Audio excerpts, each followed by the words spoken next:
Hello welcome students. आज हम discuss करने जा रहे हैं class 10th chapter linear equations in two variables.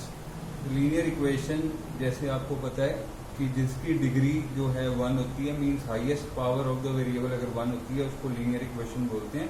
Equation you all know it consist of equal to sign. मैंने दो इक्वेशन यहाँ पे मेंशन की हुई है।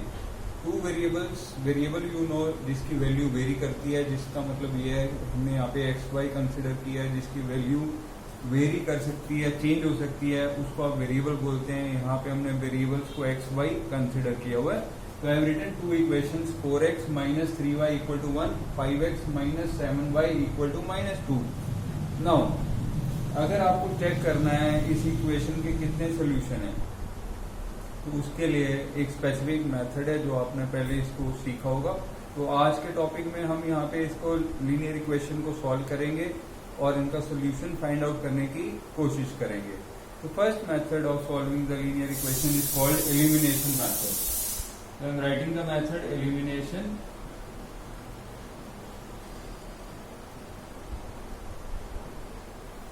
एलिमिनेशन मीन्स किसी एक वेरिएबल को हम यहाँ पे एलिमिनेट कर देंगे और एलिमिनेट करने के लिए हमें उसके कोफिशिएंट्स को सिमिलर करना पड़ेगा। लाइक अगर आप x के कोफिशिएंट दोनों इक्वेशन में देखते हैं तो यहाँ पे x का कोफिशिएंट 4 है, सेकंड इक्वेशन में x का कोफिशिएंट 5 है। तो इसको अगर सेम बना दिया जाए तो हम दोनों इक्वेशंस को सॉल्व करके हम इनका जो x का जो है कोफिशिएंट है उसको अगर हम सेम कर लेते हैं तो x की टर्म को हम एलिमिनेट कर सकते हैं। और इसको एलिमिनेट करने के लिए क्या करना पड़ेगा, आपको फर्स्ट इक्वेशन में जो x का कोफिशिएंट है उसको सेकंड इक्वेशन से मल्टीप्लाई करेंगे और जो सेकंड इक्वेशन में x का कोफिशिएंट है उसको फर्स्ट इक्वेशन से मल्टीप्लाई करेंगे। फॉर एग्जांपल फर्स्ट इक्वेशन में x का कोफिशिएंट 4 है तो आपको सेकंड इक्वेशन को 4 से मल्टीप्लाई करना है। उसके बाद सेकेंड इक्वेशन में x का कोफिशिएंट 5 है तो हम फर्स्ट इक्वेशन को 5 से मल्टीप्लाई करेंगे और ऐसा मल्टीप्लाई करने पर पूरी इक्वेशन को कोई भी फर्क नहीं पड़ेगा क्योंकि हम सेम क्वांटिटी से मल्टीप्लाई कर रहे हैं दोनों इक्वेशंस को। तो फर्स्ट इक्वेशन को जैसे ही 5 से मल्टीप्लाई किया जाएगा, 5 into 4x is 20x, 5 into 3y is minus 15y equal to 5 into 1 is 5।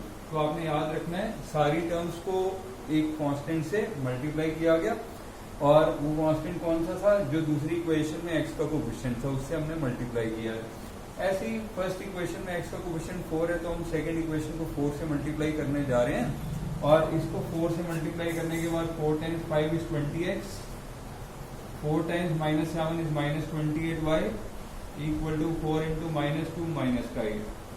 तो जैसे ही हमारे पास दो नई इक्वेशन आ गई, हमने देखा यहाँ पे x का कोफिशिएंट सेम हो गया। इसको एलिमिनेट करने के लिए इनके साइन ऑपोजिट होने चाहिए। अगर साइन ऑपोजिट करने हैं तो आपको इन दोनों इक्वेशंस को सब्ट्रैक्ट करना पड़ेगा और सब्ट्रैक्ट करने के लिए क्या करेंगे, इनके साइन चेंज कर देंगे। कौन सी टर्म्स के, जो नीचे वाली इक्वेशन है उनके साइन। तो पॉजिटिव टर्म यहाँ पे थी, ये नेगेटिव हो गई, ये नेगेटिव टर्म है ये पॉजिटिव बन जाएगी, इसके बाद ये नेगेटिव टर्म है ये भी पॉजिटिव बन जाएगी। तो नीचे वाली इक्वेशन के जैसे ही हम साइन चेंज करते हैं इसका मतलब हम सब्ट्रैक्शन कर रहे हैं। अगर पहले से ही x के साइन, कोफिशिएंट के साइन चेंज होते तो आप दोनों इक्वेशंस को ऐड कर लेते ताकि वो कैंसिल हो जाती, बट अभी यहाँ पे साइन सेम थे तो हमने साइन चेंज कर दिया। इसका मतलब हम दोनों इक्वेशन को सब्ट्रैक्ट कर रहे हैं। 20x minus 20x this cancels, plus 28y minus 15y will give you 8 minus 5 is 3, 2 minus 1 is 1, 13y and 8 plus 5 is 13। क्योंकि दोनों टर्म्स राइट साइड में पॉजिटिव थी तो दोनों ऐड हो गई।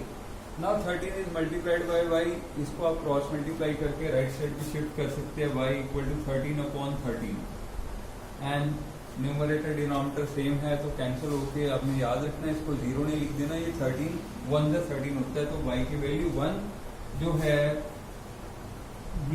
है ये पार्ट ऑफ सोल्यूशन हो जाएगा जो हम सोल्यूशन फाइंड करने की कोशिश कर रहे हैं। तो y equal to 1 is a part of solution of these two equations. तो दूसरा पार्ट कौन सा है, x पार्ट है। तो x पार्ट को फाइंड करने के दो मेथड्स हैं। y की वैल्यू 1 को आप दोनों इक्वेशन में से किसी एक में पुट कर सकते हैं, उसको सब्स्टिट्यूशन बोलते हैं। तो y की वैल्यू 1 अगर दोनों इक्वेशन में किसी में भी पुट करेंगे तो x आ जाएगा। तो x फाइंड करने जा रहे हैं हम, तो will put this value in equation 1, मैंने इसको 1 कंसिडर किया है, इसमें मैं y की वैल्यू पुट करने जा रहा हूँ।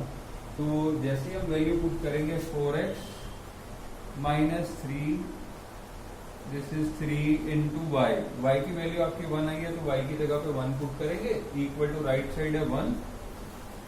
तो जैसे कि मैंने वैल्यू फर्स्ट इक्वेशन में पुट किया, आप सेकंड में भी पुट कर सकते हैं। तो पुट करने के बाद सेम आंसर आएगा 4x minus 3 equal to 1, because 3 into 1 is 3, और माइनस 3 को आप राइट साइड में शिफ्ट कर सकते हैं। तो 4x इक्वल टू 1 प्लस 3 का साइन चेंज हो जाएगा, ये 1 प्लस 3 हो गया इधर आके, तो आपके पास बच जाएगा 4x equal to 4।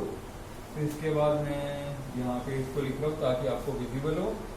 4x equals to 4, अब x से आपका 4 मल्टीप्लाई हो रहा है, ये दूसरी साइड पे शिफ्ट होगा, ट्रांसपोज होगा, तो ये क्रॉस मल्टीप्लाई होकर डिनोमिनेटर में चला जाएगा। तो x इक्वल टू 4/4, 4/4 जो है वो 1 के इक्वल होता है। तो इसका मतलब x इक्वल टू 1 आपका another part of a solution आ गया। तो जब हम सोल्यूशन की बात करते हैं तो इसके दो पार्ट्स हैं, एक x की वैल्यू, एक y की वैल्यू। अगर x की एक वैल्यू है या y की एक वैल्यू आई है तो ये दोनों मिलकर solution of the linear equation बनाते हैं। और एक लीनियर इक्वेशन नहीं, ये दो सेट ऑफ, इसको हम सेट ऑफ इक्वेशन बोलेंगे या पेयर ऑफ इक्वेशन बोलेंगे। तो जहाँ यहाँ पे पेयर ऑफ इक्वेशन हम इसीलिए कंसिडर करते हैं क्योंकि अगर दो वेरिएबल्स हैं तो आपको एटलीस्ट दो इक्वेशंस चाहिए उनका सोल्यूशन फाइंड करने के लिए। तो ये दो इक्वेशंस का एक कॉमन सोल्यूशन होता है जिसको सोल्यूशन ऑफ लीनियर इक्वेशन बोला जाता है। ये जो अगर आप x की एक वैल्यू और y की एक वैल्यू ऑब्टेन कर पाते हैं, इसी को solution of the linear equation बोलते हैं। अगर x की एक वैल्यू और y की एक वैल्यू आती है तो इसको आप ये भी बोल सकते हैं कि हमारा यूनिक सोल्यूशन निकल आया है। तो होप आपको ये कंसेप्ट इजीली समझ में आ गया होगा। इस ऐसे ही आप सिमिलर क्वेश्चंस फॉलो कर सकते हैं। तो thanks for this time. Next topic हम नेक्स्ट वीडियो में कंसिडर करेंगे। तो बाय बाय, टेक केयर।